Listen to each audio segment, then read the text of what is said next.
ഏത് ഫീൽഡിലാണെങ്കിലും ഒരാൾ ബ്രാൻഡ് ചെയ്യപ്പെടാൻ, 4 പേരാൽ അറിയപ്പെടുന്ന ആളായി മാറാൻ തീർച്ചയായും ഏറ്റവും അത്യാവശ്യമായിട്ട് വേണ്ടത് ഒരു ഫൗണ്ടേഷനാണ്.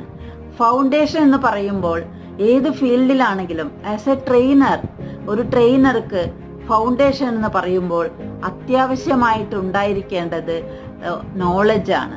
നോളജ് അതോടൊപ്പം തന്നെ ഏത് ഏരിയയിലാണോ നാം ട്രെയിനറായിരിക്കുന്നത് ആ ഏരിയയിൽ നമുക്ക് ആവശ്യമായിട്ടുള്ള സ്കില്ല്, നോളജ്, സ്കിൽ. മൂന്നാമതായിട്ട് ഏറ്റവും പ്രധാനപ്പെട്ടത് നമ്മുടെ ആറ്റിറ്റ്യൂഡ്. നാം നല്ല ഒരു ആറ്റിറ്റ്യൂഡുള്ള, പോസിറ്റീവ് ആറ്റിറ്റ്യൂഡുള്ള ഒരു ആളായിരിക്കണം. എങ്കിൽ മാത്രമേ നാം ഒരു ട്രെയിനർ എന്ന നിലയിൽ ബ്രാൻഡ് ചെയ്യപ്പെടുകയുള്ളൂ. നമുക്ക് ഓരോരുത്തർക്കും സ്വയം ഒരു ട്രെയിനറായി ബ്രാൻഡ്